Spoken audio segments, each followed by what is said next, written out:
Welcome to DASHCAST episode 4. Lateralis here. We're here with Gollum and a perfectly normal regular goose. We will be joined later on by AJL Blackpool when we do an interview with the Crashzone sisters, Crashzone 1 and Crashzone 2, also known as Axion and Crashzone. We just got done doing that interview, and it was a very fun interview. So stick around for the whole show to see that. We'll close the show out with that, but we'll start with our Cycle Circleback and our top highlights.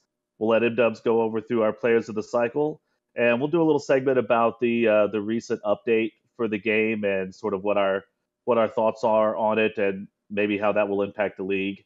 And then we'll close it out with that interview. So let's get going. Let's toss it to the Cycle Circleback. What's going on, Dash League? Happy spring break to all those who celebrate. I'm still stuck in the game, so I'm going to be bringing you your Cycle Circleback live from the coast. The sun-shiny coast with the nice water. The water's fake. I tried going in it. It's literally digital. But here we go with your Cycle Circleback. Jumbotron. There we go. Cue the music. Cue the video. Perfect. We got Limbo taking on Jester. Limbo, first match of the cycle, beat Jester 2-1. And then we've got Hacks taking on Underdog. Hacks deployed their hacks. I made that joke way back in Cycle 1, but it's more relevant now. Hacks wins 2-1 over Underdog. Then we've got the International Determined People, otherwise known as TBDI. They get the win over Emu 2-0. We've got Jester taking on Hard. Jester comes away with the win 2-0. Hard, you're going to get a win anytime now. It'll be great. But then we've got Iron. Tough team coming in taking on Ajax. Iron wins 2-0. Then we've got ATX, brand new league team this season. They get the win over Emu, a very established team. That was a great game. You should go watch that. Then we've got Southern Cross taking on Sith. Sith, again, lightsabers didn't work this time. Southern Cross comes in and gets the win 2-0 over Sith. Then we've got Rook taking on ATX. I think we've got some highlights coming up later, but Lobster Masters Rockets in this Rook versus ATX match. Mint. Rook gets the win over ATX 2-0. Then we've got Acid taking on Fire. Acid completely taking out the Fire. But we do have a highlight for that match too, and that'll be in the highlights in a little bit. But that was a fantastic match. You should go watch it. We've got Limbo taking on TBDI. Limbo gets the win over TBDI 2-0. And you know what? I've been saying, like, go watch these matches, but literally go watch them. They're so good. Every match this cycle has been fantastic and deserves to be watched. We've got Midnight taking on Underdog. Sorry, Underdog, but that was a little bit of a bloodbath. And Midnight comes away with that win. And now we've got UNSC getting the win over Phoenix. Dasher tier matchup. Can UNSC be stopped? Find out in a little bit. We've got Supernova taking on Hacks. Supernova, they went down to Sprinter, but they're making their way back up, and they get the win over Hacks. And again, the next day they come back and take on Sith and get the win there too. So they're going to go up to Dasher. I think they already did. I should pay attention to that. But you know how I tease this matchup. We've got UNSC versus Envy. Envy, first place. Can they be stopped? Maybe. But Envy gets the win 2-0 over UNSC. Control taking on Wolf. Wolf got bumped up to Dasher. And again, Wolf is a great team, but Control was a little bit too much for them to handle. Control controlled the game the entire time. They get the win over Wolf. Then we've got XP taking on Hard. XP. This game, go watch this because the domination in this game was just so good. But it was awesome. Go watch it. Life taking on Iron. Life getting the win over Iron. All these top teams are just so good, and I can't wait for playoffs because watching these matches for playoffs is going to be great. Then we've got Phoenix taking on Wolf. Again, Wolf is a great team, but the Dasher tier is just so hard to overcome, and Phoenix gets the win over Wolf. Then we've got Sky taking on Fire. I played in this game. It was a great game. Sky puts out the fire and gets the win 2-0. Then we've got Rook taking on XP. Again, Lobster Masters Rockets during this match, which is unmatched. Rook gets the win over XP 2-1. Then we've got Envy taking on Control. Control put on a great fight. They won the domination, but Envy was too much for them to handle, and they got the win over Control 2-1. Then we've got Life taking on Ajax. Life 2-0 over Ajax. Again, Ajax is a great team, but again, this Dasher tier is just so hard to get past, and Life gets the win. Then we've got Southern Cross taking on Acid. Southern Cross gets the win over Acid. Then finally, last but not least, we've got Sky versus Midnight. Now, I know I've told you to go watch these games, but like this one you should go watch. It had everything. It came down to the wire during domination and went to a sudden death. And then the control point was just so crazy. Go watch this game. And then I don't know why I accidentally put the same games back in here. But there they are again if you missed them. Who did that? Probably a silly goose. Alright, well, thanks for watching the Cycle Circleback. I'm going to go ahead and lay out on the beach for a while, enjoy the sunshine, maybe go swimming in the fake water. See you guys later.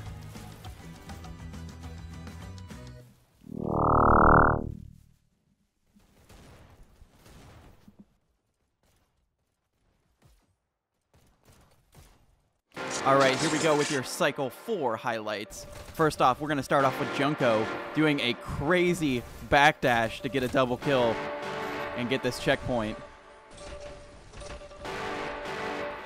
Then we've got Sandman going on an absolute terror with the shocks, clearing the cart, helping his team get the checkpoint. And then he's not done because he grabs Dash and pushes right up to take out more members of Phoenix. Oh, that was highlight worthy. Then we've got Destroyer going on an amazing kill streak here.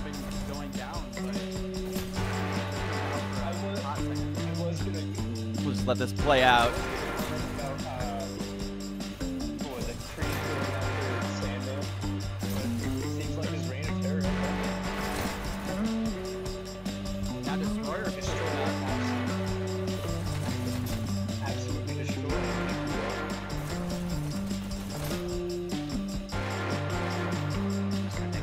Next up, on the exact same spot, we've got Lobster Master with the Rockets going on a 20 kill streak.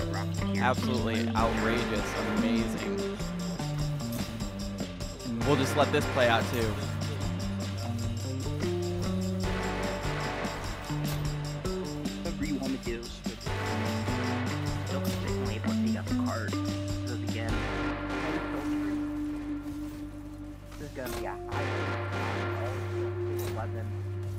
I can tell you there's 2 minutes and 10 seconds left. Oh, you can almost see it.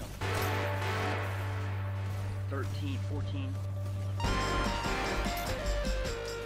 15, I'm still fighting on hard. That's next question. The darkness, the rock. And no, still alive.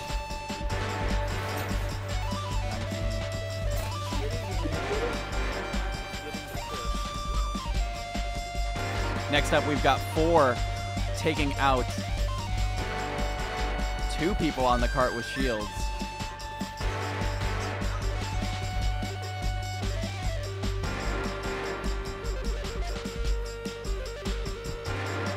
And then gets a little extra and gets Owl. He's gonna grab the dash. He doesn't have time. He doesn't have time. And they get Then next up, we've got Envy just pushing their way through the checkpoint at the very last second. Next up, we've got Hero grabbing the dash, going up and grabbing a sniper, and then getting a crazy sniper kill on Rapscallion. Let's look at that one more time in slow motion. Boom. Then next up, we've got Cosine sneaking through and getting the round-ending 100% push.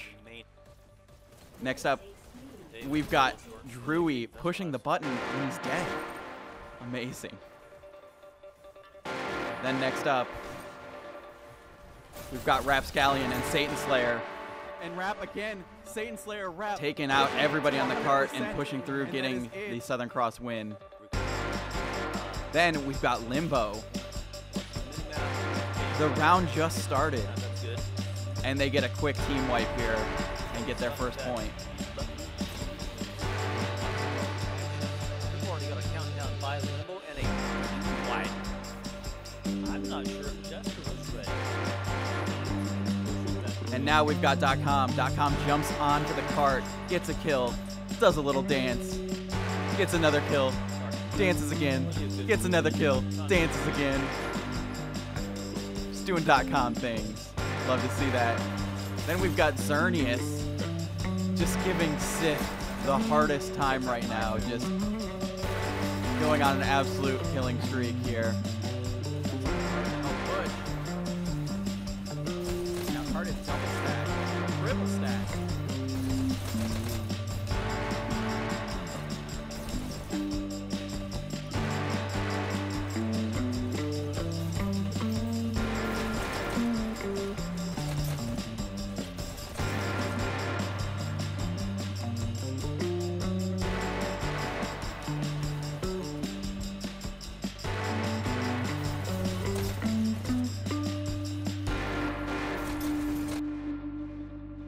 And the best part about that is the title. Blazing into blue spawn. Now we've got a quick countdown and quick point from Control. Dang. Quick countdown and quick point from Control. Then we've got Them out. There's a countdown. Servoid and Meep That's a team wipe. team wiping and securing that win for That is a Control. team wipe.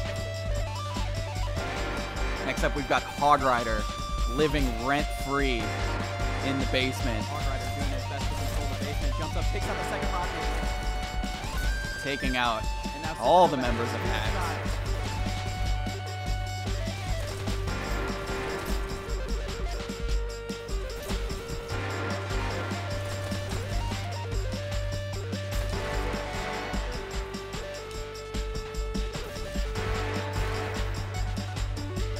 With just 4% to go in 4 minutes, there's almost a certainty that they'll get the 100% here. Hog Rider takes out the person standing on cart, gets on. And now we've got 4 with a crazy no-look side kill. Let's take a look at that again in slow-mo. Absolutely amazing. Those are your cycle highlights. Remember, if you want to be featured in these highlights, don't forget to post them on the Discord.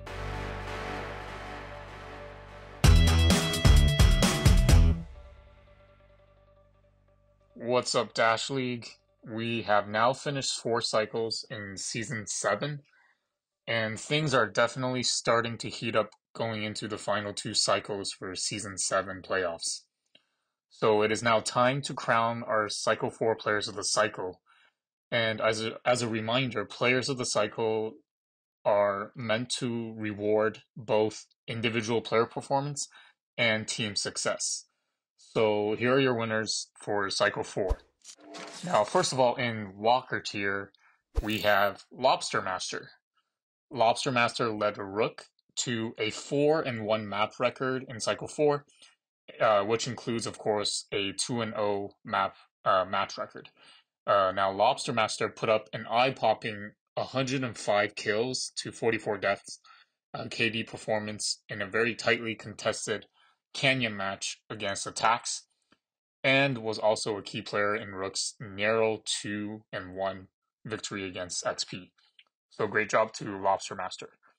Now the second player of the cycle for Walker tier is Solar. Solar helped lead Limbo to a 4-1 map record and a 2-0 match record, where Solar put their versatility on display by top scoring in 4 out of the 5 maps played for Limbo. And Solar actually played as one of the main cart riders, leading his team in total cart time for both Canyon payloads. So great job to Solar. Now going into the sprinter players of the cycle for Cycle 4. First up, we have Hog Rider, technically Hog Rider 673, who led Supernova to a perfect 4-0 record in sprinter for Cycle 4. And they're the only sprinter team to do so. But it is of note that Styx also went perfect in their matches this cycle, but that includes one match forfeit. So going back to Hog Rider top killed in 3 out of the 4 maps played for Supernova this cycle, with the only exception being a very quick 2-minute and 23-second waterway victory. So great job to Hog Rider. Now, the second player of the cycle in Sprinter tier is none other than our beloved Overlord Lateralis. Now, Lat helped propel Sky to a 4-1 map record, including a very exciting victory against 12 AM to finish off Cycle 4. He also led Sky in overall scoring and kills for the entire cycle of Cycle 4. So great job to the commissioner. Now let's get into the Dasher players of the cycle for Cycle 4. First of all, we have Koala. Now, Koala went off once again in Cycle 4, leading Envy to a great 4-1 map record, which includes 2 victories against very tough contending opponents in UNSC and Control. Now, in Envy's tightly contested matchup against the fellow contender Control, Koala proved why he's highly regarded as the GOAT by leading Envy in scoring and kills for all 3 maps played in that matchup. And, he also dropped 140 kills on Canyon. And, you heard that right. It's 140 kills against a high Dasher team. It really looks like Envy's hefty compensation for Koala is really paying off. So great job to Koala. And next up, we have F2P from Life. F2P helped lead Life to a perfect 4-0 map record in Cycle 4, as one of the only 2 teams in the entire league to go perfect 4-0. Now, F2P was a top 2 scorer for every map played for his team this cycle, including 2 100% pre-checkpoint victories on Canyon, and also 2 perfect 3-0 victories on Waterway. So great job to F2P and of course his team Life. So there you have it. That's the list of your players of the cycle. I'll go through them again. In Walker tier, we have Lobster Master from Rook and also Solar from Limbo. And for Sprinter players of the cycle in Cycle 4, we have Hog Rider from Supernova and also Lateralis from Sky. And last but not least, for the Dasher players of the cycle, we have Koala from Envy and F2P from Life. So there you guys, there you have it. That's your players of the cycle for Cycle 4.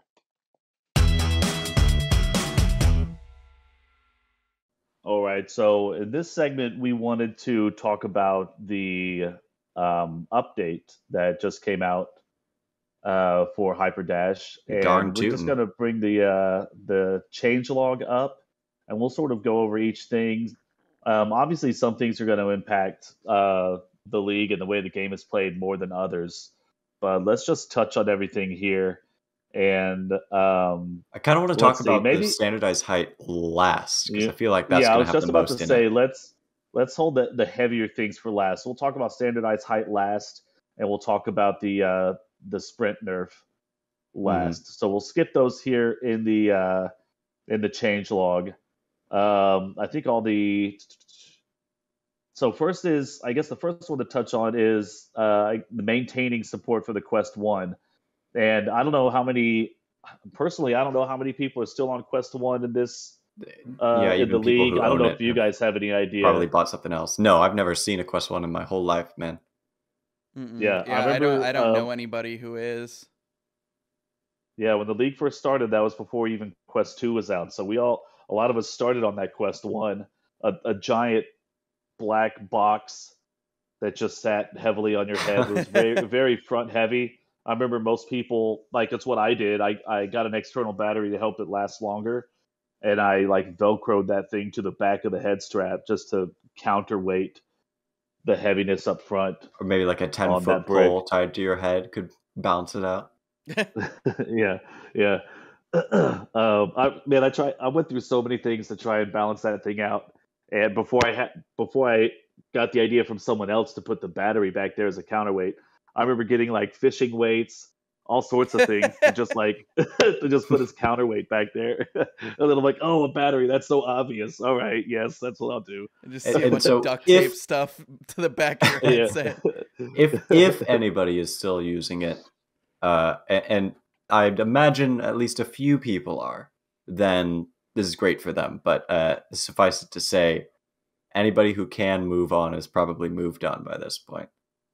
Yeah, I'd imagine so. I don't know how those Quest ones have to be on their last legs, but it's very cool of the dev team to continue to support that because Absolutely. that's extra work for them that they don't need to do, and it's for such a, I would imagine, a much smaller part of their player base now. Mm-hmm.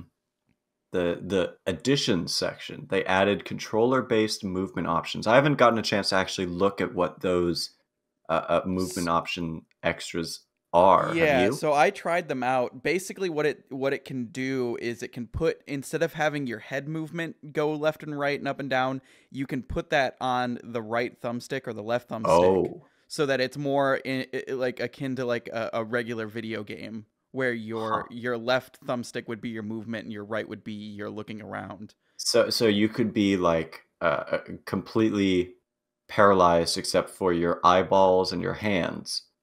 Somehow, and still be able to move around and look at the game, right? Basically, and I think that's more geared towards like people sitting down or laying down, or if you just can't turn your head too fast, not turn too much. Mm-hmm. Yeah, I mean, if you are lying down, you can't really turn your head because the headset sort of gets in the way and moves on your face and stuff like that. Yeah. So Goose, does that mean like the look around thumbstick on the right? If you're just standing still, does that not move? It doesn't turn you anymore. It's just like if you're moving forward, then it will like. Yeah, I haven't messed around with it too much. I tried it for like literally 10 seconds, and that's what.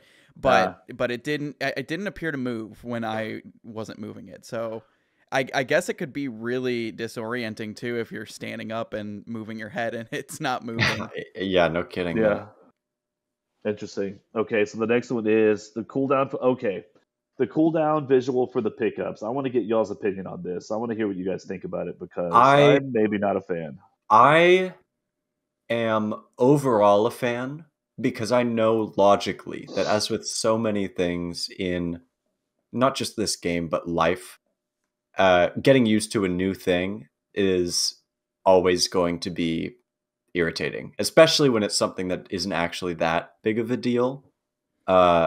At least on the surface. I think this has some potential to change, even in the competitive scene, how teams will play, because there's not that factor of like the skill being involved as much in trying to keep track of when something is to be picked up. You can just see the timer right there, but in that same mindset, again, just from the competitive standpoint, because from like a public lobby players not on a team, I think this is just outright a great addition. That there could be a lot more of camping of pickups since everybody can just see when it's going to be up next. You don't have to keep track of when it was taken or have some mysterious little blue speck disappearing from somebody who dashed away to like give you a tell of when the dash was picked up. You can just look at it. So I think it's an interesting change, and my initial reaction is to not like it, but I think that's a wrong reaction for me. I think it's a good change. It'll grow on you. Yeah. What do you think, Goose? See, as I've said in a couple of casts that I've done since the update, is that I view it as a double-edged sword. That yes, it's great that you know when the pickups are going to be ready and your team knows easily, but also obviously the enemy knows as well. So I've already started practicing like pre-firing on timers that are almost about to get up, just so that I can get those kills. So it's a double-edged sword. It's great in some situations, but it really sucks when you're about to jump and get a dash and it's either taken before you get there, or it's being fired upon by the enemy, or you're firing upon it and somebody's going to get hit. Yeah, I am. I think I'm in the same camp as Gollum in that it'll probably grow on me as I just get used to it. But originally, I had always wanted it. It was always something I'm like, it's such an easy change. Why don't we have this and whatever? And but at the same time, I understood timing the dash, and if you take the time to keep the clock going in your head and doing all that work, then you should benefit from that and whatever. And I'm pretty decent with especially like say in Launchpad, if you're disrupting in Blue's base early on, and as you're going inside the top of the lower part of the house and coming out and stopping the cart and getting a pick here and getting a pick there, and then you loop around to that dash in 10 seconds, and then you go back into the house and get your health and get another pick, and like, okay, 8, 9, and then you get back to the dash, and there it is, and you keep the count in your head of when that dash is going to come up, and it helps you survive while you deprive others of that dash. But now that's kind of not a thing so much. It's like because everyone can just see when that dash comes back. And what I've noticed, like especially on Waterway, where you spawn and then come out of the doors and the dash is right in front of you, it's like I can wait there for ever trying to get a dash, and it's like as soon as the thing gets up to where it's like 75% loaded, three people jump into the dash right there, like all three of them are standing on the thing Right. waiting for to get the dash. And it's like, damn it, dude, I can't. I don't want to leave the base without a dash. I've just been in the base for a fucking minute now because everyone's just jumping in this thing, Mhm. and so it gets very annoying in that everyone knows when it's going to come up, so everyone jumps at it at the same time, as opposed to like if you really want that dash, are you going to stick around for a couple seconds for it to come up? But I mean, at the same time, it's super helpful. Like, say like the first red spawn in Launchpad, where you jump out of the spawn doors, you take a glance over at the dash, and if it wasn't there, you just kind of left and went. Now it's like if that little pie chart meter is like at 50% or something. Now you're like, okay, do I wait 5 seconds because it's going to give me much more survivability? All right, I'll wait, and then you're sitting there waiting. So it changes a little bit. I think it changes a lot the dynamic of the game, and I have yet to come around to it. There's times when it's been super beneficial for me to know it's coming up in a second or two, and there's been other times where it's just an app. You'd think it's like that would help you move faster. Like, when it's coming up, you grab it, you go. But just considering everyone's sitting there because they all know it's about to come up, then it slows things down because you're not getting that because other people are getting it ahead of you. So anyway, mixed feelings on it. If I had to, if the dev said, do you want us to keep it or not? I would say, yeah, keep it, because I'm sure it'll grow on people. We'll learn how to play around with it. And it's something everyone's wanted for a long time, but I just have to get more used to it, and all that. So anyway, next we have the shuffle teams option. So if you haven't seen it yet, it's pretty subtle. It's on the map vote menu on the bottom. It's a little purple bar that says shuffle teams. And actually, I don't even know if it's working right now, because in one lobby I was in once, we hit that button and nothing happened. So I don't know if it's not working right now. I've noticed that it's hit or miss if it works or not. Yeah. So I think it's super useful to have that in the vote lobby. I kind of wish they would have it in game as well, because you'll play a game where, so let's say it's like a 3v3 game or something like that, and then one team gets this level 100 player that comes in, and then your team gets this level 5 player that comes in, and then the other team gets another level 100 that comes in, and then you get like another level 15 or something. Yeah. It's like it can get so imbalanced so quick in an actual pub. And sometimes I'm sitting on the team that's overpowered, and I want to switch to the other team to help them out, but it's 5v5 and there's nothing you can do about it. So I wish there was like a vote count in the in-game menu that you could click on for shuffle teams, and so that people could like actually vote on it if things are too imbalanced, and it'll just switch it right there in the middle of a game. Like, that should only be an option in pubs. Like, once you have a private server, that shouldn't be an option, because we wouldn't be people messing with that during a shuffle match. the teams. Right. Right. Some troll team would absolutely do that. That would be so funny. Yeah. And so frustrating. But anyway, I think that's a nice addition. What are y'all's thoughts on that? Yep. Yeah, no, I I completely agree. agree. Not really any notes from me beyond exactly what you said.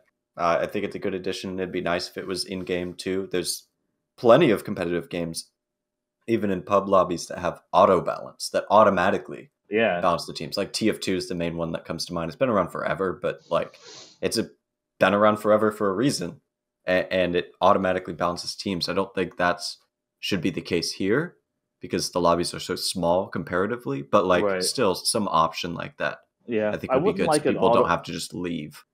Yeah, I wouldn't like an auto balance. I'd rather people vote on it. But I would like is, I think when the teams are even, the red team always gets the player first. First off, that alone should, if one team is going to get the player first, it should be blue team, because if you're on a payload or something like that, you always want blue team to have the extra player, just because it makes it more likely you can get checkpoint and then play the whole map instead of it just being a route and no checkpoint. You only play half the map. But regardless, it would be nice if the devs had done it to where you take, say, the overall level count on between the two teams, and whichever team has, the higher level count, if someone who comes in with a level of 80 or above, they go to the other team or whatever to help balance the levels out, I suppose. Like some way for the game to evaluate just purely by the sum of levels on each team, that if a player joins, wherever they set the metric of this is a high-level player versus this is a low-level player, give that low-level player to the team that has the higher overall level, put the high-level player with the team with the overall lower level, something like that. I mean, where you set those boundaries and stuff would be kind of confusing, I suppose. So it is much easier to just, automatically send them to one team. But I would like it if they would switch it to blue team. Blue team should be the first team to gain a member. The default, just for the sake of payload, yeah. And then these next two additions, they're just regular quality of life things. I mean, adding an option to permanently remove the server password after you set a private server. You could just open it up straight. And that sounds so small, but it's also so huge, because now teams can do versus worlds so much easier than trying to get everybody. They can start with like a scrim or something if they want, and then they just turn it into something else if they need to. Yeah, exactly. So good. Love that. And there's times too when you do something like, well, real quick, like I think the Geezer games the other day, after, some people were ready to go, but I think there were some people still in the server that wanted to play. And so it's anytime you have one of these lobbies that's a passworded lobby for some event or whatever, there are sometimes some stragglers left over that didn't get to play as long with everybody else, and they still want to play with that good lobby. And there might be like 4 or 5 people, something like that still want to play that. You just drop the password and like let more people come in. It's a pretty big quality of life update. But yeah, push to mute is next. I don't remember who it was the other day telling me that they really like the push to mute because Dashhole said it during a stream. Was it Dashhole? Yeah. What did he say? Because he had to cough, and he was like, I just use push to mute now. Yeah. Yeah. For the people who like to scream expletives or me when I lose a fight, if anyone's played with me, you know that when I lose a fight that I feel like it and it's not me, saying anything negative about the person I'm playing. It's me being down on myself.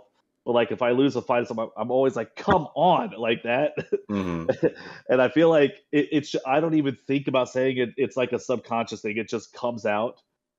As like, if you ever went to an arcade when you were a kid and you're there and you hear all the kids going, fuck. It just comes out. Yeah. And so it'd be nice to have the push to mute to just mute that little bit. But I'm too lazy to think about that. It's like if you have to like burp or something like that, I share that with the whole world. There you go. Sprint strafing. This one I don't fully understand. I haven't gotten a chance to try it either. Is that on improvements? That's an improvements. Let's hold that one for later. Okay, you want to get to the? Yeah, that's a pretty major one right there. With kill height. What is that? I think that's at B button where. Oh, the lava. yeah, I don't even think you hit the lava yet, but you're already dead. So it's like there have been times when You could like get maybe back, but I'll fall off and I'll try to like catch the rail or something. It's like before I am even in the lava, I'm already dead, and like I had time to catch the rail. What the hell was that? So yeah, I man. think they fixed that.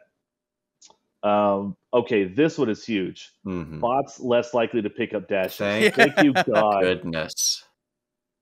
I get Bot so pissed off at Jerome him. stealing those dashes, man. Yeah, Always Bot on Jerome. And Bot Orculum. Bot Orculum always stealing dashes in front of me. Classic Orculum. Fucking bitch Bot Orculum. I'm tired of that guy. And for those who don't know, Orculum's the one who posted these changelogs. Yeah, he also doesn't have a bot. I just like giving Orculum a hard time. I wonder why he doesn't have a bot. Maybe one of the that bots should be in the is new his, but it's update. his. Maybe one of the bots is his, but it's like his real name or something instead of Oh, Orculum. yeah. I don't know. I could do it. I don't know. Okay, map fixes for Launchpad, Metropolis Coast. I think these are all just like wall glitches and Just stuff like that. miscellaneous things. Proximity chat button no longer shows up in training mode. That's a minor thing. Microphone claimed by platform. Yeah. Oh, it's live on those are all just Pico. little- That's the Chinese one, right? Oh yeah, Live on Pico Meta, is the Steam, Chinese Pico, exclusive. and servers. Actually, I think Pico is sold in a lot of countries, but just not in America. Oh, okay. Well, that's my American shining through then, huh? Not knowing that. I think that's the case. I'm not 100% sure. We can ask some of those Euros. Some of the if they Pico have players, Pico available to them. Yeah. Anyway, okay. So the two big ones. Let's do. So since you don't know what the sprint strafing thing is yet, we can go over that.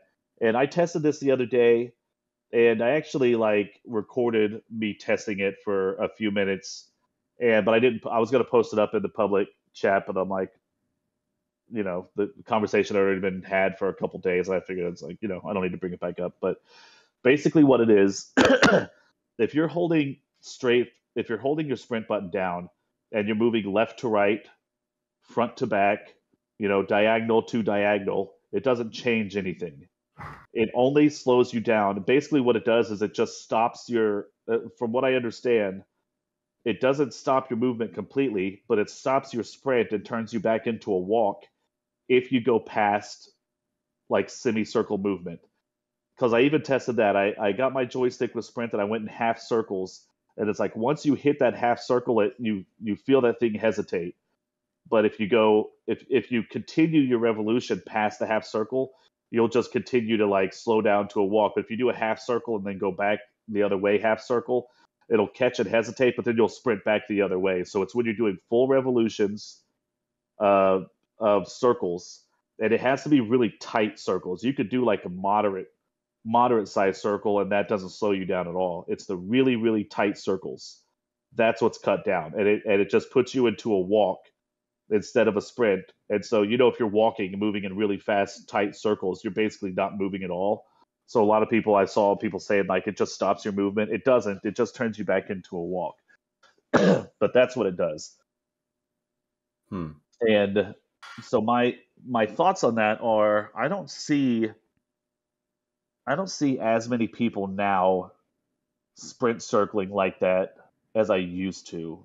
Like when Sprint first came out, like let's say maybe a month or two after Sprint first came out, that became the whole thing. Everybody was just sprint circling. It's like it killed the dash meta to where you had to like have more well thought out dashes and better dash timing than your opponent to win that fight. And it just turned it into everyone sprint circling. And just try to be harder to hit in the same spot. Yeah, basically just trying to make yourself as hit reggy as you could. trying to move your hitbox, like wiggle it around as much as you could just to make it difficult for the bullets to like hit you or register or whatever. And this was a time when a lot of players were coming over from Rec Room. And in Rec Room, you actually have to like move your body to dodge. I never played any of those games, but that's what I've heard from them. So that's why Rec Room, like paintball and laser tag skills and whatever, transfer over pretty well, because those players, in order to excel in that game, have to move your actual body to dodge effectively. And so, how like in real life movement stacks with in-game movement and Hyperdash. So the more you can actually move your real body and combine that with sprinting and all that stuff, it's like the and faster still you aim move well. And the harder you are. Gotta keep that in mind. But recently, I don't. Maybe you guys can tell me. Maybe I'm just not been observant enough. But have y'all noticed those tight sprint circles happening as much as they used to? Do you guys see that No, very much I anymore? mean, 'Cause I not really don't think I. not really, not in my experience at least. No, the most I've ran into is like the back and forth, left and right, is mostly what Yeah, I run into nowadays. yeah. So I really don't think this sprint nerf is going to have that much of an impact. Maybe people who are on cart trying to like sprint circle a little bit to make themselves harder to hit, but I feel like the sprint circle meta has like come and gone. It's not what happens as much anymore. And I Mm. know that like one of the suggestions for a sprint nerf, I remember Gatsby used to like suggest this a lot, but it was basically like just to give momentum to the players. So it's like if you start sprinting, it's like when you hit the button, you don't immediately go at a sprint at full speed. You build up to full speed over I don't know whatever the devs would think is appropriate over like a quarter of a second maybe to get up to full speed. Just a little hesitation there. But like if you in real life, if you run to the right and then you want to run back to the left, or just run forward and then run backwards or whatever. Like your momentum keeps going until it stops. Yeah. Even if you're not putting effort into going in that direction anymore, you're still going that direction until the momentum stops, and then you start up the other way. And that's kind of what Gatsby had always suggests is like give them momentum to where if you're going to change direction while you sprint, as if you're circling or going left to right or whatever, it slows you down, and then you pick your speed back up, and then slow down and pick it back up, and slow down as you change directions. And that would like severely nerf the people who use sprinting as a crutch while gunfighting. But then like sprinting would still be useful as like you're cutting around corners, moving forward, and stuff like that. So yeah, I'm a I just hesitate with anything. Hesitate to support anything that takes the direct control over the player's body and model, like, and reduces it to an extent. Like you're trying to move to the left, and maybe you make a circle too tight on accident, and all of a sudden now you're walking slowly when you didn't mean to. Anything that certainly relates to like changing dashes or changing a player's direction outside of the direction they are trying to move. I worried that would affect like the how easy the game is to get your VR legs in, for example. I think a big factor in that is not just how clear everything in the environment is, but how much control the player has over their player character. In addition to like the dashing effects being very smooth, like having something that affects that control of movement or can slow things a little bit, like with momentum, like you mentioned. I don't know for sure because I haven't experienced it, but I would worry that would affect like the playability, essentially, like the feeling of how straightforward it is to move around in this game and how natural it feels after like just an hour or less of playing it. Yeah, I mean, it feels natural that way because that's the way it's always been. I mean, if Yeah, momentum true. was the natural way it was originally, and they took momentum away, then people would be complaining about, well, now there's no momentum and it's different and we don't like it, and Hmm. it's like it's change in and of itself is what people are scared of. And I mean, I'm kind of a purist on this game because I got to play before there was sprint, and man, it was so much more fun those gunfights versus the sprinting gunfights today.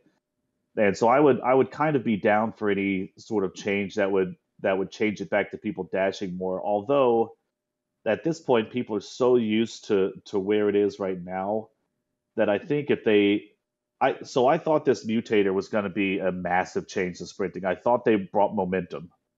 And what it turns out is they just fixed the tiniest of tiny sprint circling, like tiny circles, and that's Yeah. it. And Orculum posted up like, so try it out and tell us what you think. But I don't think people are playing the game that way anymore.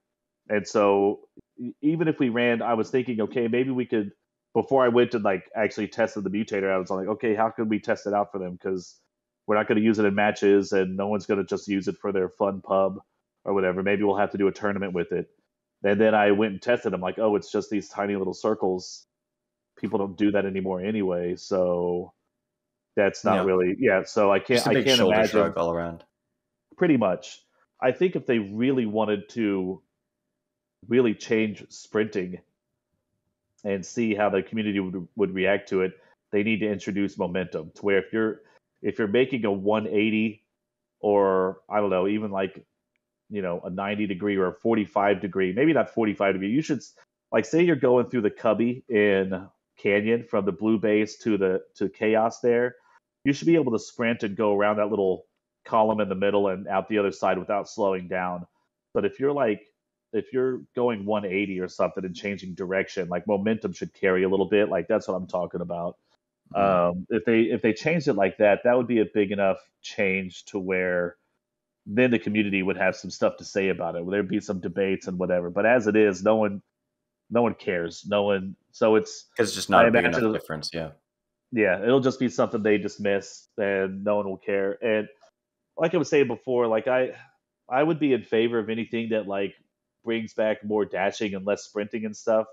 But as it is, dashing is still the meta. If you're in a gunfight with somebody, every time you dash, you get a moment of peekers there.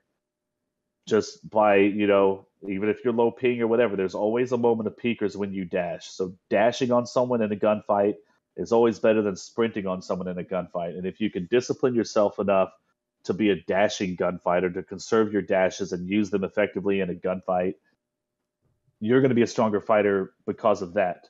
And not because you're strafing this way or that way. Because like if you're if you're doing like little circle strafe moves or just back and forth left and right strafing, all you have to do is dash to someone's side and then shoot them if they're strafing left and right, dash to their side, and then they're strafing front and back in front of you, and you just shoot them in a straight line. So it's like just playing your dash according to how they're strafing, and you'll win that gunfight. So yeah, it remains to be seen if we'll get any bigger change than that. But speaking of big changes that'll have people discussing the standardized height being the default. I mean, this as a 6 foot even dude, this doesn't really affect me and hasn't really affected me that much. And so it's kind of hard, I think, to give my own honest perspective on this because I'm not a legitimately shorter or legitimately much taller person. I am the standardized height, more or less, as far as I know. And so, like, I have opinions on, like, some of the bug abuse that people can do, right, to make themselves extremely shorter, or Tor mode or whatever. And there's always that difference conversation to have between how this affects pub lobbies versus how this affects competitive matches, like Tor mode, for example. You don't see that in competition anymore. It's been banned in the rules, and so it doesn't happen. And because it's very obvious, and it happens in pubs sometimes. And it's kind of annoying when it happens in pubs somewhat. And so having a way to fix that for pubs, that's one thing that's a thumbs up. But having a standardized height that could affect, like, how people are in menus and stuff and disorient people, like, I'm concerned with that potential there. Yeah, see, Yeah, what are your thoughts, Goose? my problem is not with standardized height itself, because like you, I'm around the same height. But my problem is my headset never seems to recognize my height. Yeah, and so I have to reset it after every match. And as soon as I join a new lobby, it's going into the menu and resetting the height because my headset is always adjusting itself. So I just don't know it. Because you're on the Quest 2, right? Right, exactly. Yeah. And without standardized height on, everything's like totally fine. But as soon as that update came, I've had to adjust my height every single match now, so it gets annoying. Interesting. So I'm I am standard height. I'm pretty sure the standard height is like 5'10", because if I stand up and calibrate, it's like 0 centimeters Hmm. or +1 or -1 or whatever, like depending Lucky on if dog. my chin is up or my chin is down a little bit Right. by an inch or something. So I'm pretty sure it's 5'10". So yeah, if you're like 6 foot or something like you say, Gollum, or if you're 4'9", like Goose said, then no, Goose, what are you actually? Are you 6 foot? No, I'm 5'9". Okay, so you're right there. Yeah. So minimal change for any of us, but I I don't notice much like what you're saying, Goose, going between lobbies and having to switch between lobbies. But and Are maybe you it on the is, Quest 3, Lat? yeah, Okay. yeah, Yeah, that could be and why. maybe so, or maybe I'm just not noticing that I'm a few inches taller or shorter. But what I do know is like I have my Quest 3 sitting on a table here, and I kind of just Hyperdash is the game I play the most. I really don't play many other games. I have to be in like the mood to go play something else, or there's a group of people going to go play like Walkabout or something like that Hmm. to get me out of Hyperdash. So typically I'll leave Hyperdash open and set my quest down, and when I Just put leave it it back open. on, I'm like a giant in the lobby. For like, so I'll have to go immediately into options and calibrate, which wasn't a thing without the thing with the mutator or the Hmm. standardized height now. But um, I guess so. Here's the thing: like it's still broken, and Orculum was making the point to me and some of the board members that, like, I guess you know how if you jump, it's going to reset your height to be shorter. Hmm. Right. And I think what he was saying was that you kind of have to take away the ability to crouch in order to fix that issue with standard height. Because I guess at some point it like resets your height to something, and I don't know how to fix it or how to explain it really, but it's something There's that they like a can't really certain height fix where the headset where goes it and then it resets. suddenly, yeah, resets back to Yeah. 0. It's like reaching an integer limit or something like that. And so that I don't think that's ever going to be fixed. So if we were to go to standard height in the league, what we would have to do is have some sort of like, kind of like we have the player checks rule now, to where if you think someone's so laggy or this or that, you could have them run around in the lobby and sort of prove their connection a little bit. Well, now it would need to be something like everyone gets together and stands in the middle, and you all check each other's height versus everybody else, Hmm. and you can see how tall everyone is, and okay, we're all the same height. Let's start the map. And then it would have to be like if someone jumps to make themselves shorter or something like that, or they recalibrate during the match or something, and the camera catches them being short right there, then people could call them out and whatever. But of course, the pain in the ass of that would be someone could say, "No, I was just crouching right there, like physically crouching."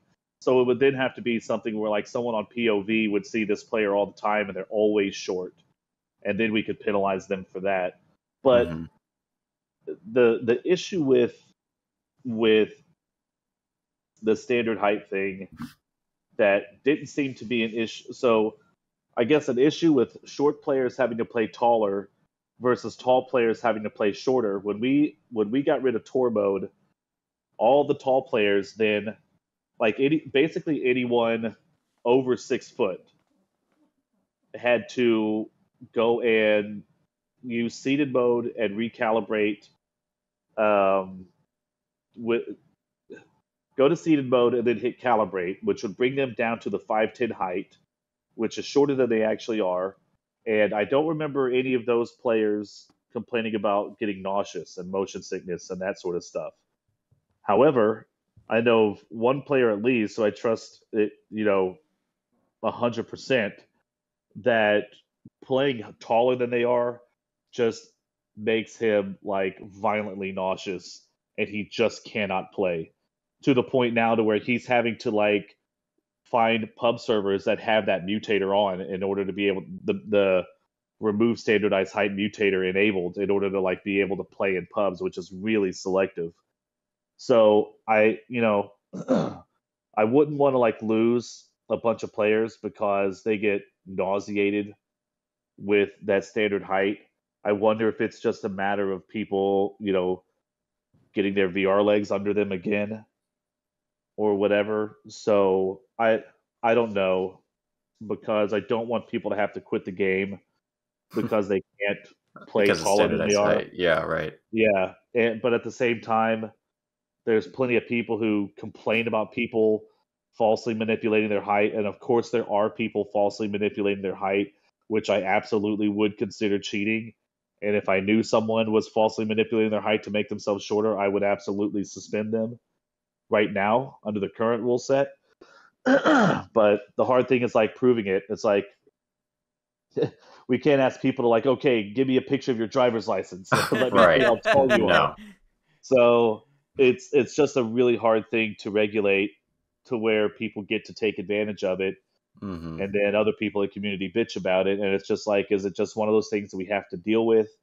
At the same time, the devs are putting in this effort because this was originally a request from me to do standard height because it was a big complaint in the community.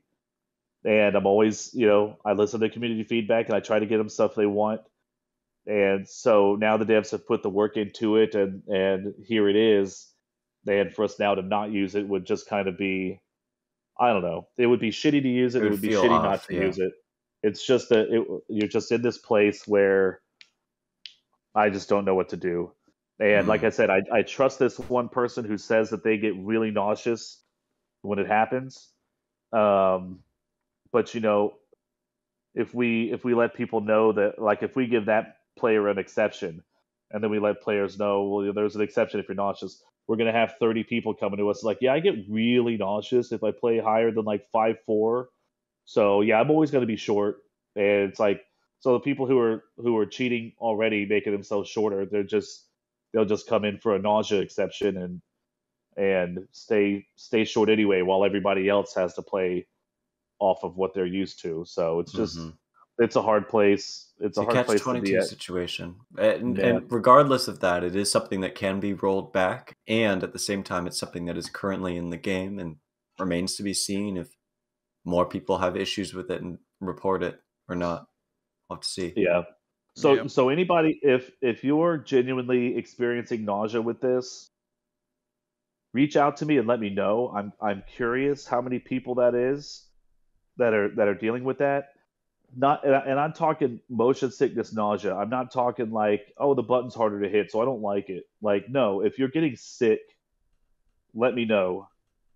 And from there, I'm interested in, are you able to get over that sickness by playing for a few weeks with it, or is it just persistent and you've tried and you can't play? It's just your mind can't get over playing taller than you are, and you just can't play. Because like I said, that I didn't get one complaint from anybody that had to play shorter than they are because they're so tall it puts them in tour mode.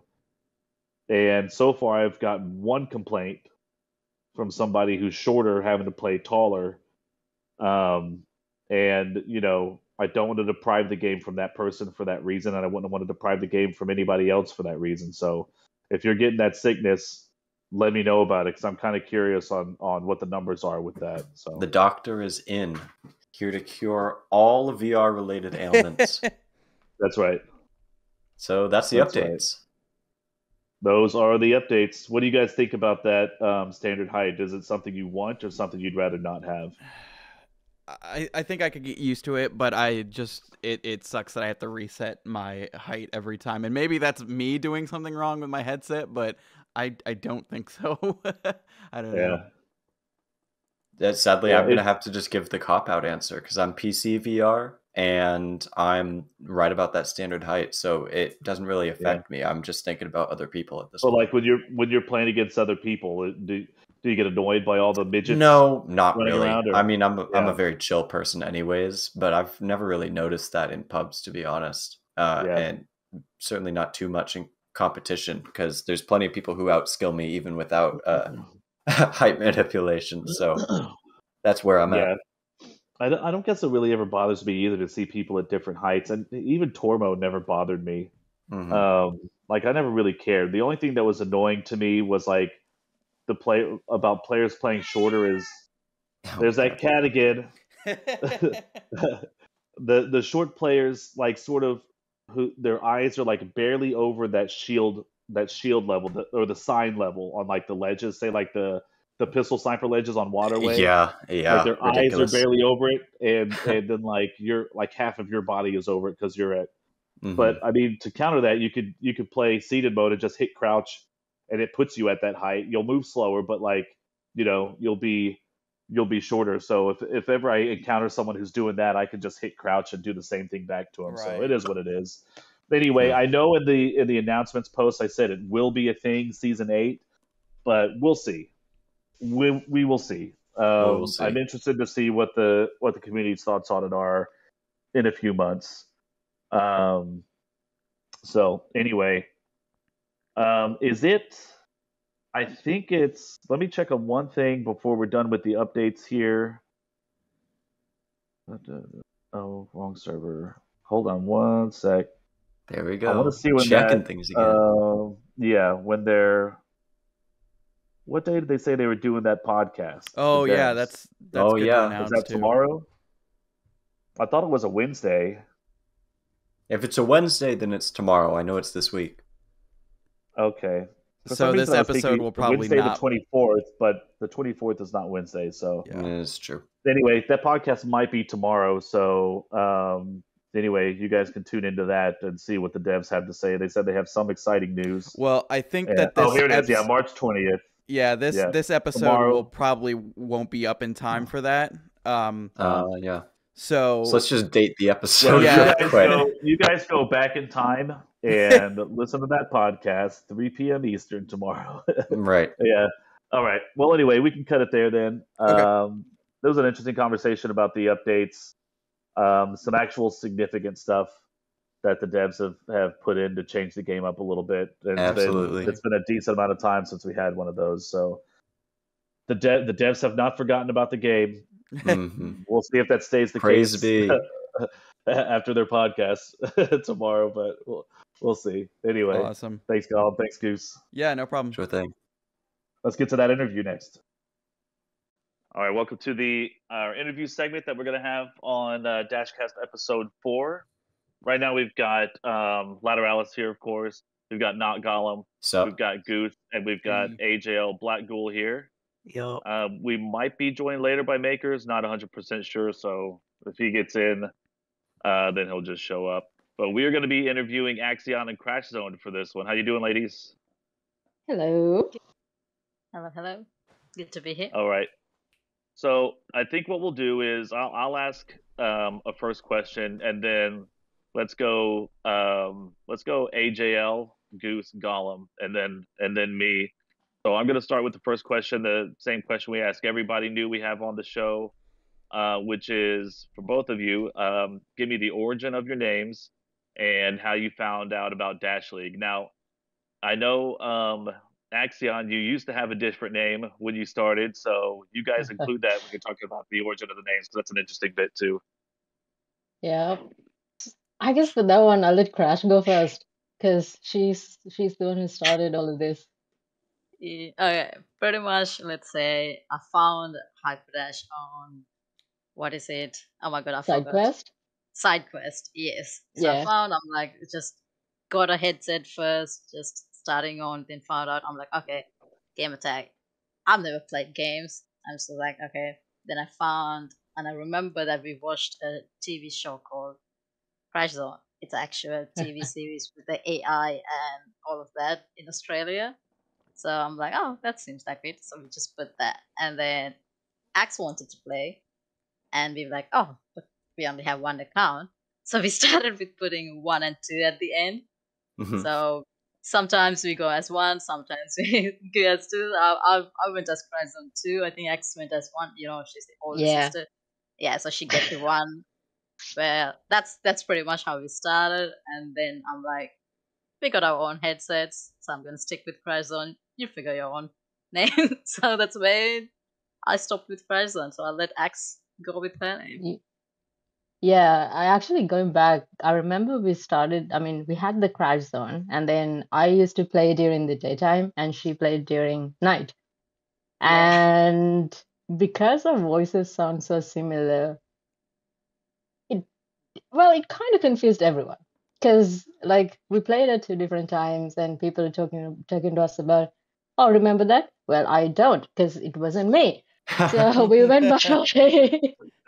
So That's we true. decided, okay, let's do 1 and 2.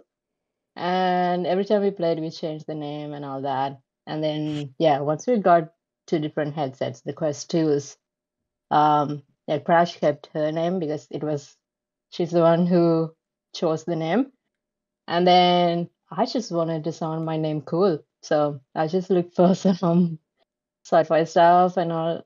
Axion is actually a what do you call a hypothetical particle? I'm not gonna go into that, but I just wanted it to sound cool. That's all.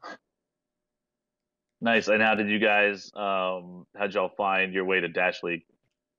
Oh yeah, Or that's interesting one. Because I don't think we spoke with anyone when we first started playing.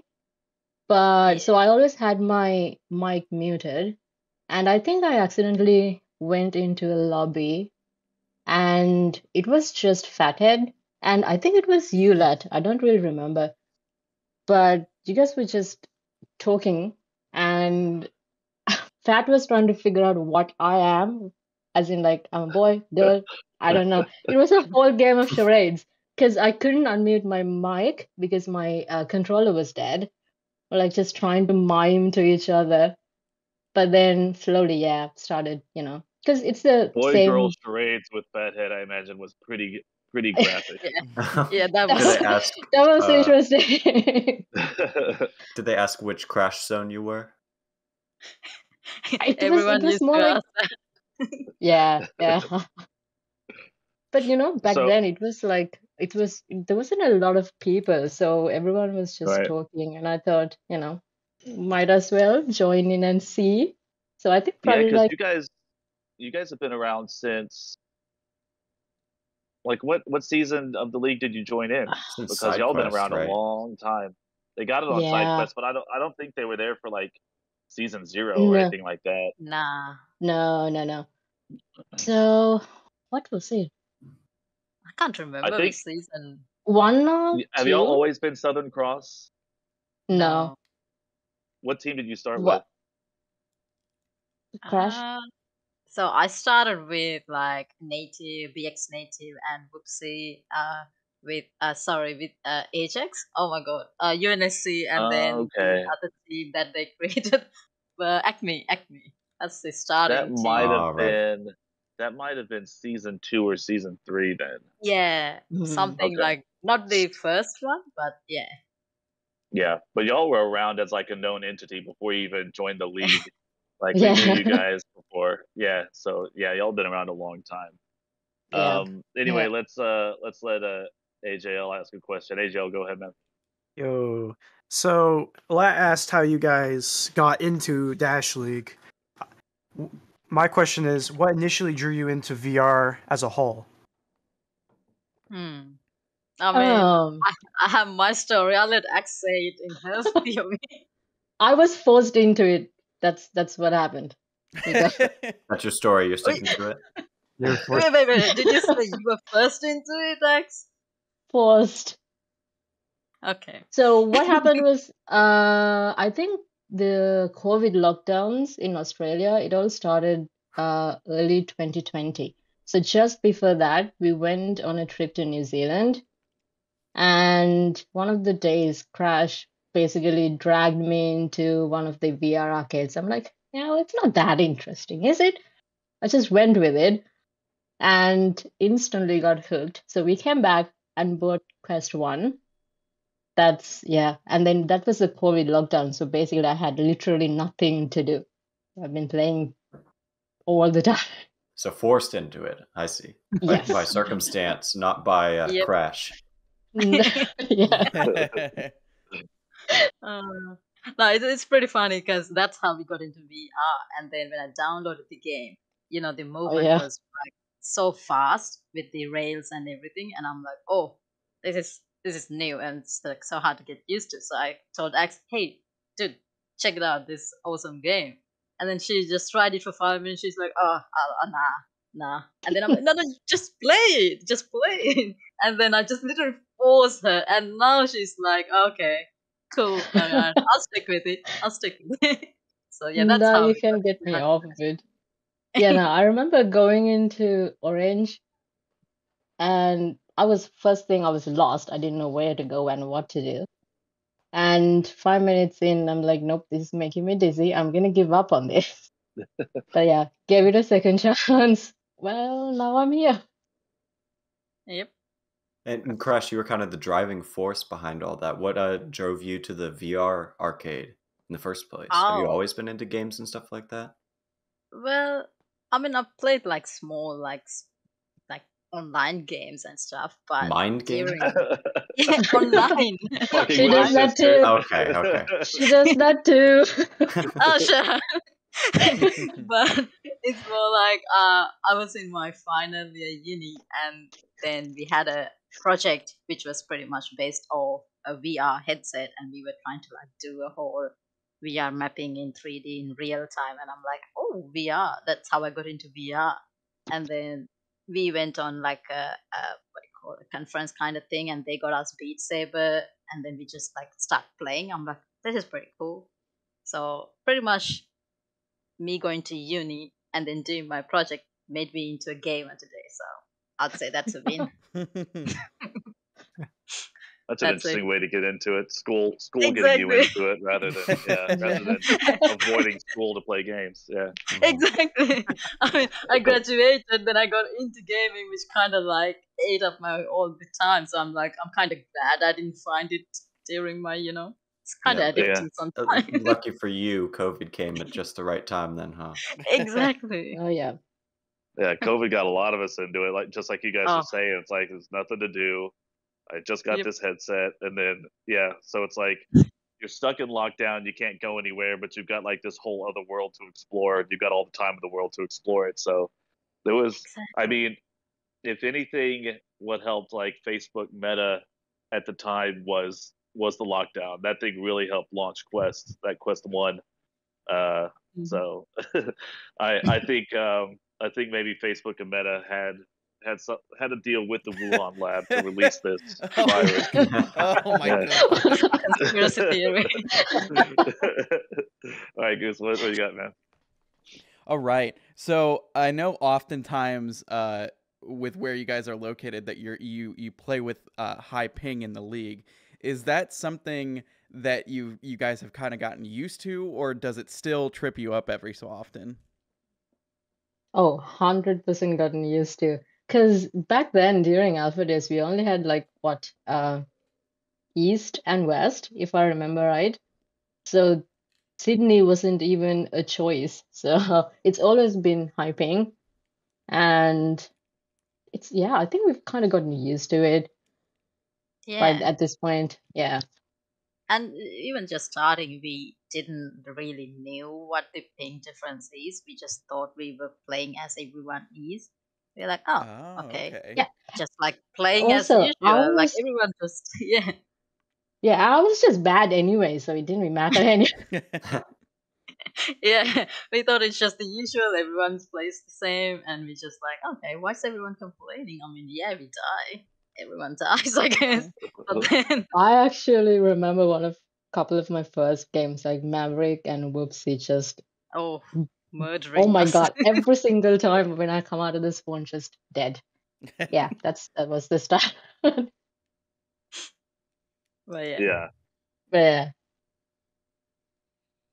But I mean, saying that, now that we actually have the choice to, choose the server and see how the ping difference is, I'm glad that we can do home and away and all that. Because, I mean, I know people have like different views and all that, but ping does matter when it comes to play. So, I mean, it's good improvement. So, because we do have the choice now. But yeah, we're definitely used to the high ping. And trust me, if you guys want to try, come over to Sydney. It's always fun. Yeah, I mean No, that thank that you. can kind of be the bookmark to any naysayers about that. Try it on Sydney, Hmm. see how you feel after Yeah, that. Yeah, really. I yeah, mean, hyping it does make a huge difference, of course, in any game, but especially in a game with such significant peakers advantage like this game because of how fast it moves. It's like And anytime teleporting. you're playing someone, yeah, anytime you're playing someone with the high ping, the way to be effective against them is you have to be the aggressor. You have to be the one dashing to them, moving first, that sort of stuff. You don't want to be the corner camper or whatever because every peaker's advantage is like so expanded when there's huge pings like that that you want to be yep, the one making the move so that the other person is like way behind where you are rather than them making the move on you and they're already shooting you in the head before you even see them start to make a move. So yeah, anyway, 100%. yeah, And like saying hyping players have peakers and all that. Peakers goes both ways. So exactly. yeah, Peeker get peaked.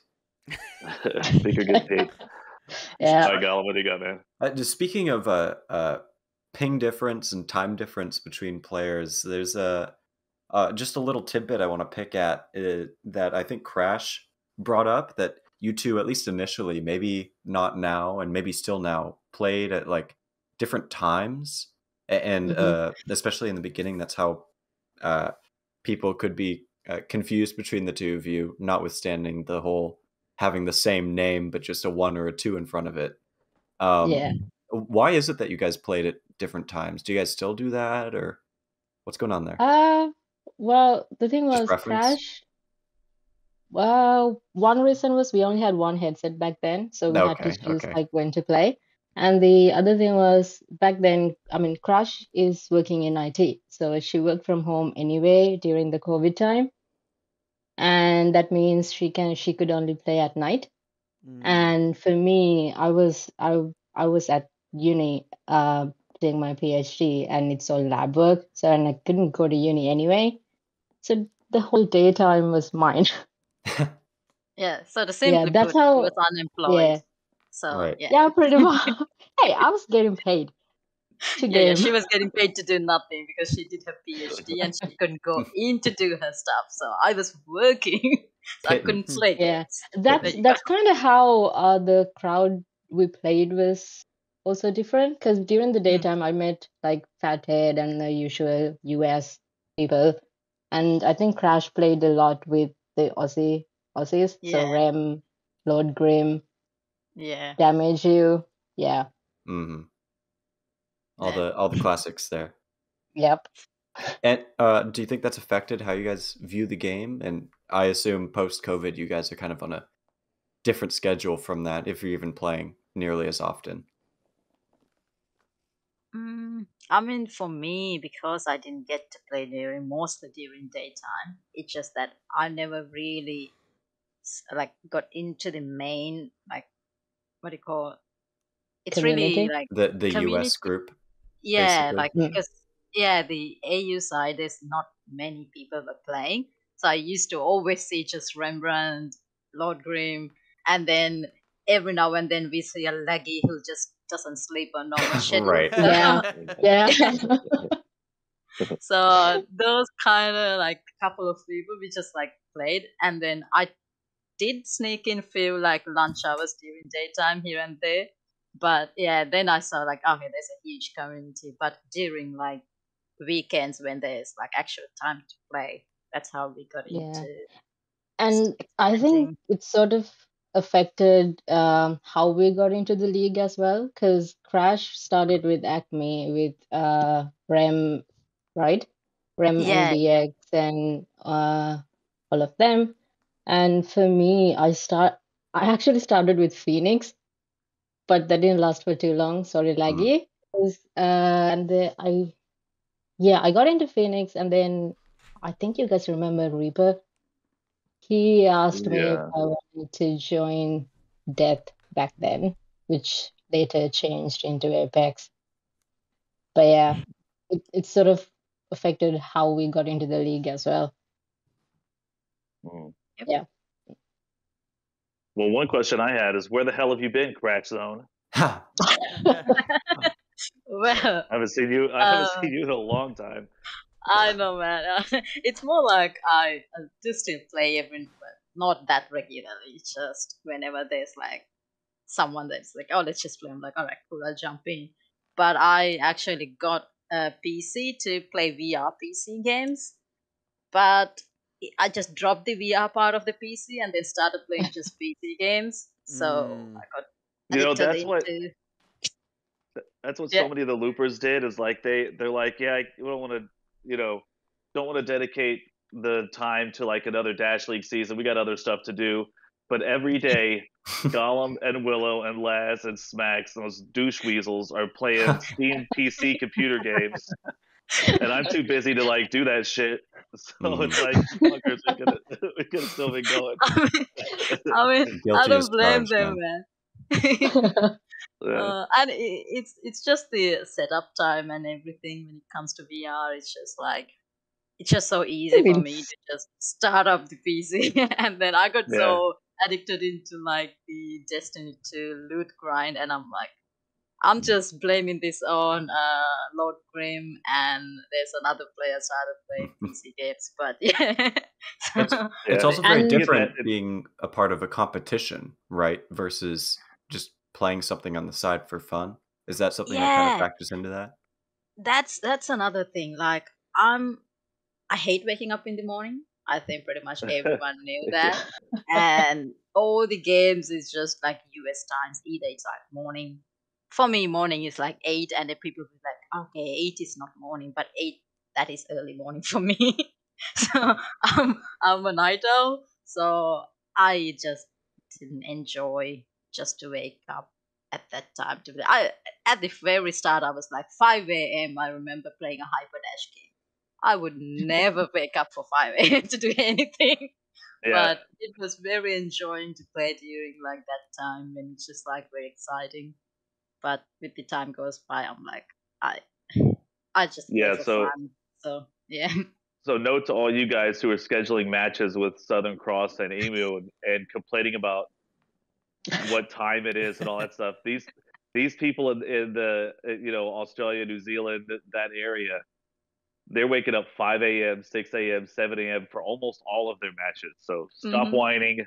Stop whining if you have to do it one time to play Exactly. at a time when they can. Yep. And you know what you said about Crash, what you said about like the setup time to get into VR. It's weird. There's hardly any setup time at all. You just put a headset on and you get in. But even with Literally, me, I was sometimes I'm gonna like, I don't say. feel like putting that headset on. I don't feel like doing that, so I'm not going to play anything at all. It's weird how easy it is to do, but it's just a matter of like putting this cumbersome thing on your head. You're like, nah, screw that, never mind. I did I'm want not to going to ask do a you guys. neck workout today. Yeah, I did want to ask You you know guys. what? I know that one of you or both of you, I'm not sure, but y'all met up with a bunch of the other like Aussies. I don't yeah. know, a year or two ago. How was that getting to meet up? There were like 10 or 12 of you guys. Bueller showed us a picture Yep, in the yep. board. It was a big That group. was So how was great. that? That was bizarre to start, but then that was awesome. Because, like, you play with the same people almost every day. You hear the voices, and then suddenly there's a face that goes along with the name. It's like the voice. It's like, oh, wow, okay, this is how you look like. So, yeah, I think, who was there? I think Uni, Rem, there was a whole bunch of them. And There was a because, bunch of them. yeah, Bueller, yeah. Reality Forge, yeah, Unity. Yeah. I can't remember. Was Damage You Oh. there? I can't remember. No, not Damage You. So the people we haven't seen yet is probably Damage You, Raps, Jedi, I think. But the rest, Grim we haven't met. almost but Fangs yeah. Yoda. Like, but most of the APAC people we met, because every year they have a gaming convention held in Melbourne. So they flew in 2 years ago, and since then we've been meeting up. So last year, met Rem and Uni, Atreyu. That's Oh yeah. another yeah. person I haven't seen in a while. What's the name of the Um, convention? It's It's called a PAX. PAX. PAX. Yeah. Oh, Yeah. Yeah. Okay. Ah, okay. So So It's there's a typically US one held also, in, I think. Yeah. yeah. So it's But typically held on October, and there's another one coming up this year as well. So hopefully we'll get to see more people again. And I think at some point we were talking about maybe holding a booth or something for Hyperdash VR. You know, the whole VR thing and promoting Hyperdash, Yeah. but Mm-hmm. we haven't really gotten around to do it yet. Hopefully, That would be eventually, maybe awesome next. if Yeah. if y'all are able to like grow the community out there because Mm-hmm. like you'll have the smallest community. But that's the reason I asked like how it was meeting all those people is because like the APAC community is like the nicest community of any group from any region anywhere globally that's playing in the league. It's you guys down there down under that are like the nicest people. So it would have been a blast to have met you guys. It was everyone's amazing. welcome, man. So this year there's again October. I don't know the date. They haven't really released. So anyone want to join all over the world, just join at Yeah. Max All in right. Melbourne. Yeah. Fly Don't in worry for about that. that. Don't worry about the 24-hour flight. It'll be worth Nah, Nah. it. just what 24 hours. We are a Just delightful group Depends of on where you're at. people. It's bring your worth VR it. headset on the plane. It'll be fine. Yeah. Yes, You exactly. know what? You know what I want to try? Play VR locally, like as in LAN or something, just to see how it Yeah. is. No, zero ping. Yeah. Yeah. All right. Punch your sister in the face. Oh, I mean, done there. hey, I have not, but yeah. All right. AJL, you have another question? Yeah. How do you handle the physical demands of VR gaming?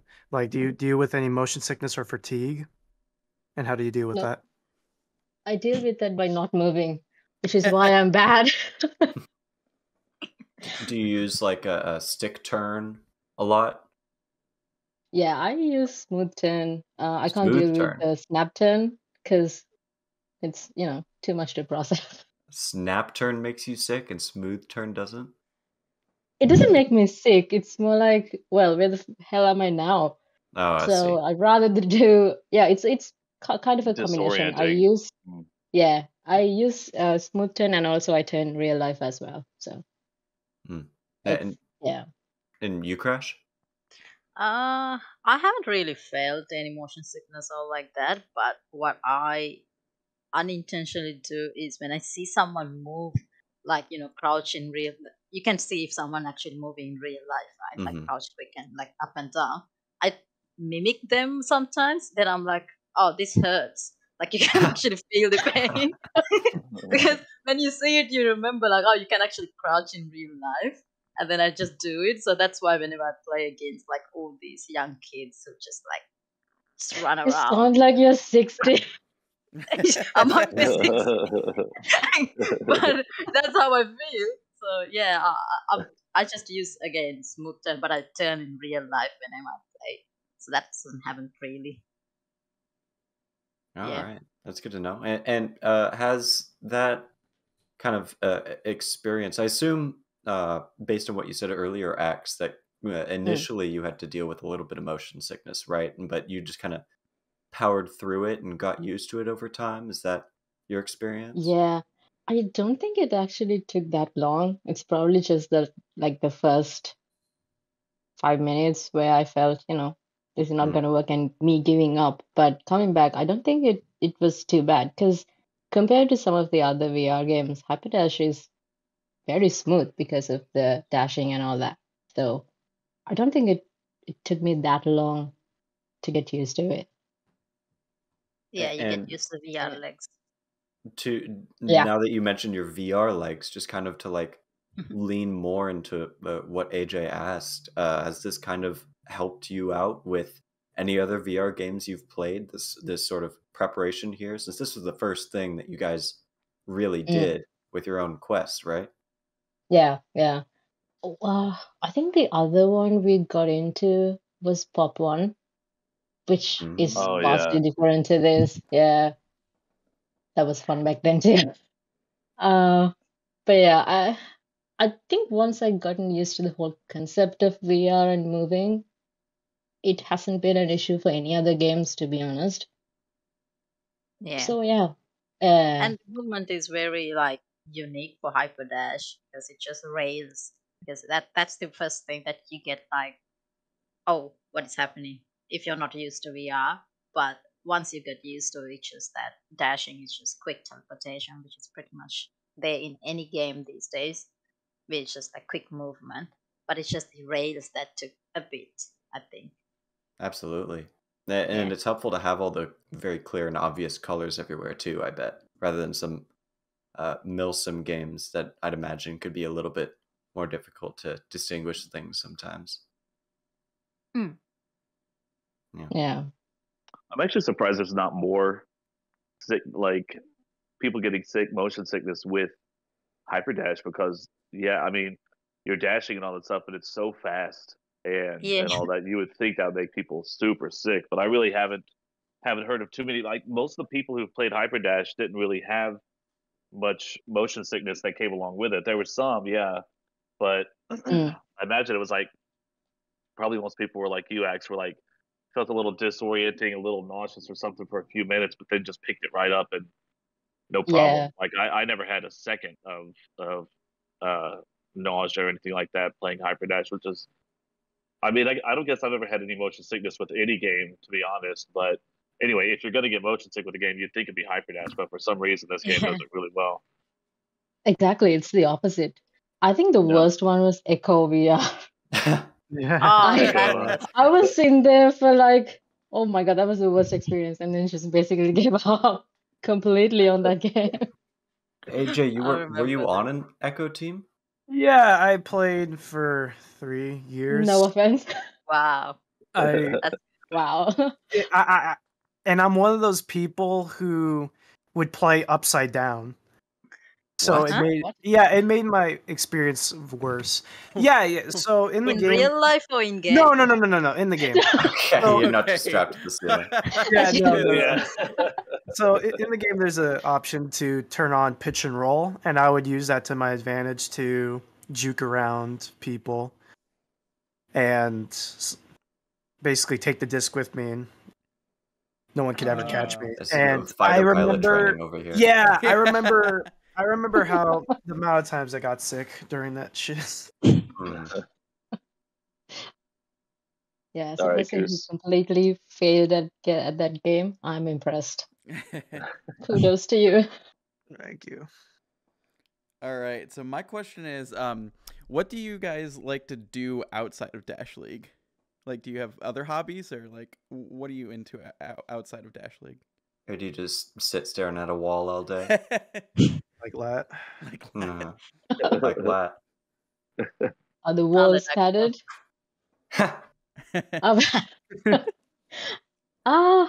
Well, most of the time, for hobbies, it's mostly watching movies, so browsing through Netflix and all that.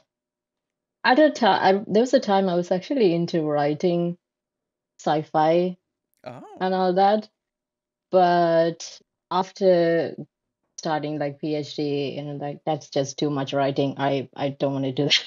You have other writing you have to do for Yep. the PhD. Writing and reading, and I think that was enough writing and reading. So it's mostly just these days I'm going for hobbies where I don't have to think too much. Just relax. Yeah. Fair enough. And you, Crash? I mean, I'm pretty similar. I just like go through Netflix or YouTube, just whatever, and then. But I'm just playing PC games, so there you go. That's my hobby. I'll tell you what her day looks like. She wakes up around like 10 because her meeting is at 10. Oh boy. And okay, that's probably an exaggeration, but yeah, she's working during the day, and then she turns off that PC and moving on to the gaming PC. So yeah, that's her hobby. Okay. That's why she was saying like the setup time with the VR. She'll have to get up and put the headset on, but this way she just need to turn on the other one. Exactly. Instead of just swapping laptops. Yeah, like I have this is my setup. I have 2 monitors, and I have my laptop and a standing desk. What more can I ask for? Like I have a like a dock that I plug into my working laptop, and then I work. I'm gonna have the free time, and I'm done. I just plug into my gaming PC. That's pretty much it. So Well, set now up with all the touchscreen. work tools that they have available and the Quest headsets like the Quest Pro and stuff like that, now you can just put your headset on. You can do all your work, Right. and then you can do all your games. You can watch all your YouTube, do all your shit just with the headset on. Just leave it on 24 hours. Keep it plugged in. You can I'm sure sleep your with it eyeballs are on. gonna love that. Yeah, there you go. No, I actually did try that with one of our workmates, where we like set up the whole meta, whatever that core work thing. It was so janky at that time. This is just like Yeah. 2 years ago, but yeah, Yeah. it's pretty I fun. doubt it's much better now. Mm. Since we keep seeming to circle back to the topic of Axe, your PhD, and Crash, how you work in IT, but you went to uni before that. What do you guys do for work, for your living that sustains your gaming PC and other things? Uh, You go. I mean, I've been working for. I work as a software engineer. I've been working for like 5 years, including part time during uni, all of that. So it's been a while, and that's all I have to say. I don't have a very much of a different career. Just looking as a developer. That's it. Have you I mostly just worked with like one company or group, or have you been um, mostly independent, or? it's pretty funny because I started uni in like what 2015, 2016, Mm, and during that it was a engineering degree where I needed experience to graduate, and that's mm. how I came into Australia to do my bachelor's. And once I'm doing that, they're like, "Oh, you need experience to actually graduate." I'm like, "There's no way I'm gonna find like an internship or anything easily in a different country." So I'm like, "All right." I found one through the uni. That company is where I'm working currently. So it's been what I did my internship for 1 year, did 2 years part time while uni is going on, and been working there for like 3 years almost full time. So that's just one place. It was a small company, so it was like building up to. So yeah, it's pretty amazing to see the journey that the whole company has grown. So yeah, that's pretty much my whole career in one place. Fair enough. And real quick, just before we change gears to X, who I'm interested to hear from still, just knowing this community, I'm sure a lot of people would want to know what programming languages you know, if you can list any off the top of your head. Yeah, I mostly work with .NET and Microsoft, so it's all C Mm, Sharp and mostly C Sharp. And I'm more of a database person, as in the data side. mhm. So for whoever knows that one, I'm just working with SQL and all of that, and Python with the whole new ChatGPT AI data modeling that side. I would say. Fair. And Yep. so, Ax, what are you getting your PhD in? Yeah, so that was all alien to me. I'm always I'm always been in science. So I did my bachelor's in biotech and then worked as a lab technician at a clinical diagnostic lab, and then went back to do my PhD, which is in nanobiochemistry. So Wow. it's okay. It was actually fun. It's pretty interesting. It's more using nanoparticles and DNA to make sensors for various analytes, like it could be cells or it could be different molecules, stuff like that. But yeah, bottom line, it's a PhD in nanobiochemistry, in applied chemistry. And currently, I am working as a researcher at uni, and actually trying to get into clinical research. So yeah, keeping my fingers crossed for that one. But yes, Good luck. I'm in science. Yeah. Have you got your PhD already, or you're still working on it? You said. Oh no, I got my PhD in Oh, 2022. congratulations. Yeah, very Thank nice. you. And yeah. could you explain one more time? You dropped a little bit of an explanation for Axion at one point, but I'm kind of a science guy too. Could you go into the meaning of that name one more time?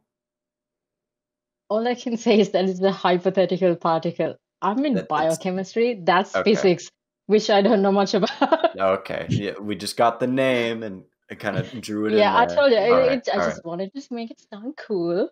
Right. It sounded cool to me. And your the last question I have for you, just on this topic, Axe, is your clinical diagnostic lab that you worked with. Was that like with hospitals and such, like just samples that you get from patients and such? You process them and work through them and go from there. Yeah. It was with a hospital, and rather than it being a high throughput lab where you have like thousands of samples, it was a reference lab. So which means if something goes wrong at the first tier of labs, they would send the samples to us. So it was the infectious diseases lab. So it's HIV, HTLV, and all those type of samples, blood samples, and all that. So yeah, it was Not a like good that would be experience. relevant in a few years from then, huh? It's a very interesting field, which is why, so that was more routine testing and lab management and all that, but which is why I'm trying to get into clinical diagnostic and clinical research, which is, I think, would be much more interesting, because routine testing kind of makes me, I mean, it's kind of boring because you do the same thing over and over. I like a little bit of challenge in what I do. So yeah, which is why I'm kind of into research, I'd say. Yeah. Fair enough. Well, since Gollum took my question, that's what I was going to ask next. I'll ask the one question I know Makers was going to have. There you go. That's the way to do it. Yeah, since he's not here, he wanted to talk to you guys about getting to level 100 before Fathead could. So a little bit of background on that. So early on Hyperdash, it didn't have any levels, and I don't know if it was upon release that they started levels or when exactly. Maybe when the game released they started levels. And Fathead was playing so much to try and get to a level 100 first, and he was way out ahead of everybody except for you two, because y'all were 2 people worth of playtime versus Fathead. Tell your cat to shut up. He's not part of the interview call. Yeah, I'm on it right now, man. He really wants to join in. But anyway, so you guys narrowly beat out Fathead, and Fathead was so crushed. Talk about that a little bit. Yeah. I remember back then whenever we play, he'd just jump into the lobby to yell at us. He's like, "You guys are catching up? Which level are you on?" I'm not telling you. But yeah, I mean, it's cheating basically, considering, like you said, it's 2 people against him. But I think we were the first account to get to level 100 back then. Yeah, you definitely were. He was at like 98 or 99 or something like that. Yeah. And I remember we put up real fast. Yeah. And I remember it was like this was before the actual release where they like added the levels, and with the actual release it reset every account. So that's right. Yeah. So that's why, like, before that, early on we played together, and then we heard that the level 100 is like, okay, Fathead is trying to get it, and then I think it was Makers was like saying, hey, you two gonna have to like speed up add more hours into this to get in before that. I'm like, oh, okay, that's a challenge. And then I think I started playing on like more and more also, just because to get to 100. It's not because we hated him, I'm just like, oh, that's a challenge. Let's just do that. He's such an easy guy to try and be competitive against. Yeah. He's always fun to play with. Yeah. Yeah, that's one of the things I was wondering is if you guys were actually trying to get that 100 first Oh, or we not. were. Okay. Yeah, because I know We were Fathead was. definitely. Fathead wanted it so bad. And I remember, yeah, Makers would encourage you guys. I would encourage you guys also because Yeah. we were both trying to like deal Fathead a blow just because we love Fathead and like just screwing around with him. But yeah, Yeah, afterwards exactly. he was so upset. I wish he was here to like comment on it. I haven't seen him in ages. I'd love to play with him again. I We remember had towards him the end of that. on. Yeah. Yeah, I haven't played him in a long time either, but he was on our Legends episode, so he got to talk Yeah, a little yeah. bit, and that was the last I've seen of him recently. Yep, But yeah, yep. I haven't played Hyperdash with him in forever. But yeah, he's one of the all-time Mm, greats, fun people to play with. yeah. Mhm. Like some of the earlier names that I haven't seen in ages, there's a bunch of them, like the old alpha players. Would love to Yeah, play with them again. yeah, I miss a lot of them. Maniac and Yeah. Kim, and a lot of the people Yeah. on that elite team were super fun. Mm, And all that, and just yeah, there's a lot of people that used to play that just aren't around anymore. Maverick and yep. Whoopsie, they're not. I mean, Hmm. Whoopsie just popped her head into the Discord the other day just to throw a few Yeah, messages. we actually got to play with her that day, I think, which was like Oh, that's after good. ages. Yeah. Nice. Very nice. Hmm. Let's do. If we have time, let's do one more quick question around, and then we can let you guys get out of here. You got another one, AJL? Yep. Do you guys have a memorable moment from playing Hyperdash together? Hmm. Hmm. It could be from like a Memorable match moment. or just you two goofing off. Well, if we're talking matches, I think back then, because we were in two different teams, it was always fun to go against because, Ah, yeah. and It, yeah. Who usually got the Memorable better of as the other one? Yeah, you guys hey, don't seem oh, that competitive at I, all, right? I'm just saying. Okay, I'm just gonna say this. The only reason I left Southern Cross to let Axe get her, the stars, whatever. I'm just gonna say that. That's all. let me get anything. No, it's just that it's pretty funny. 'Cause, It's pretty funny. yeah, actually, the reason I got into League was Crash, because Crash is the first one who got into a team. And I think it was Laggy who asked me if I wanted to join Phoenix. And I'm like, League, I don't think I'm that good. This is just too much. Sounds like a lot of logistics and all that. But then Crash got in. I'm like, you know what? I'm gonna try this out. So yeah. Like a she can, I definitely can. Jesus. Yeah, exactly. But Nice. to be fair, in any game or in any lobby when we're not playing together, I always try to be on the other team just to kill her. And It's I feel fun. bad for the other Yeah. players, they'd be like, why is she going after this person? I'm like, I just want to kill her, that's all.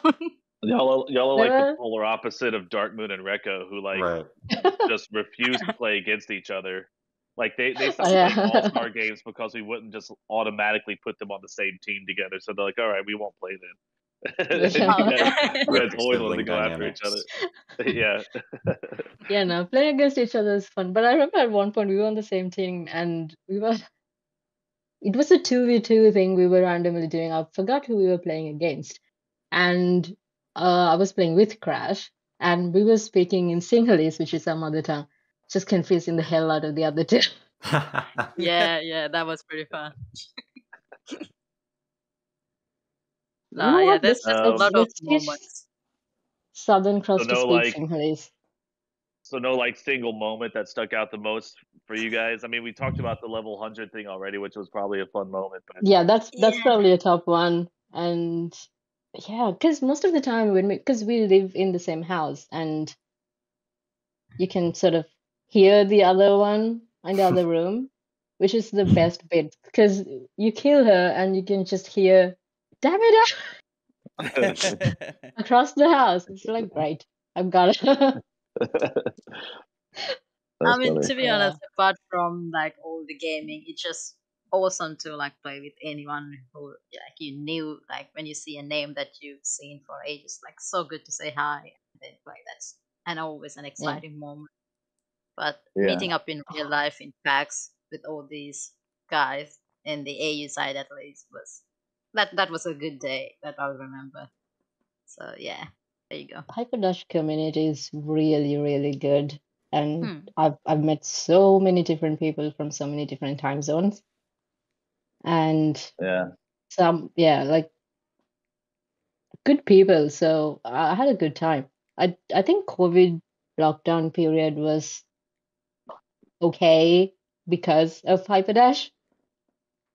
Yeah. Kind of got through all the, not being able to go anywhere, just stuck in house. But you are playing with a bunch of great people, fun people to play with. Yeah, it's From all I different I time would zones. say, Yeah. exactly. And I'd say I've gained a bunch of good friends. Yeah.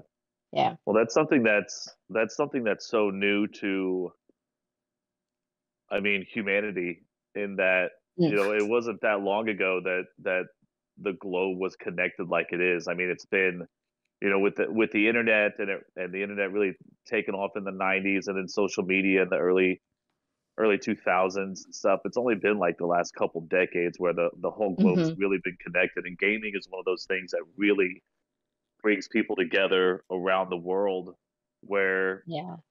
our parents and their parents and stuff, they weren't, unless you're like some ambassador of a country or some like executive in some corporation, you're not like talking to people all around the world and stuff like that. So it's a new thing that we in our cultures get to experience, and it's super cool. It's fun to play games with those people, especially in VR, where you feel like you're standing right next to that person, and and then to get to see those people in real life is really cool also. And then get shot in the face by them right after. Yeah, Yeah. exactly. Yep. All And right, Goose, what do you have? Yeah, go ahead, yeah, Crash. Go ahead. no, I was gonna say like that connection you make. It's just like you make so many good friends, and it's just for a lifetime. You won't. Pretty It's just cool. yeah, it's Yeah. awesome. That's all.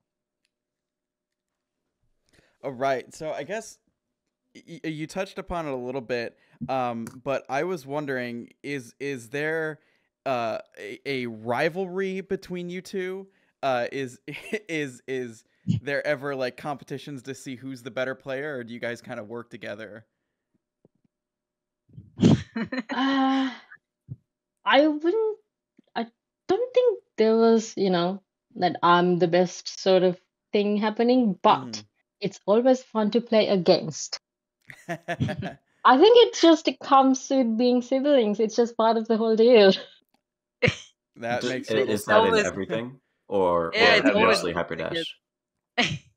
Like it's just that whenever like I jump on, and then it's just like I try to kill her, like, and when she kills me, I'm like, wait till the next time. So I always try to like kill her before she kills me, and then it becomes just like fighting. But it's just during the game, just all good fun and laugh. But I can see there's a star Look. next to her name, That's all. You want the star next to your name, Crash? You're gonna play more. I mean, yeah. Should have been Crashzone. That's what I was saying 1, earlier. I'm like, not Crash, 2. where you been? Axion's taking off. Where you been, Crash? I do, just do you guys have do y'all have the sibling rivalry out in real life also? Just in like regular everyday life, you find things to compete at, or not really?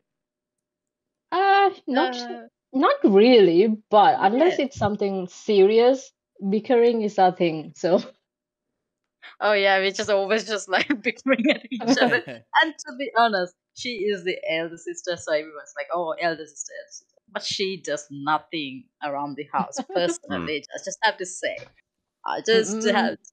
Yes, well, okay, she does nothing. I'm just saying that. Oh, That's all I that'll have. tie into my last question in a minute. We'll get back to that. All right, Galo, did you have another one? Well, I mean, if you have a last question, this is a good time for it. Go for it, dude. All right. Well, my last question that I was going to have is, I want to know something from each of you about the other, like what you love most about your sister and what you hate most about your sister. Ooh. Oh, you wanna Go go next. first, Crash? No. You're the elder sister. You go first. Oldest first, yeah, oldest first. Oldest let's go. first.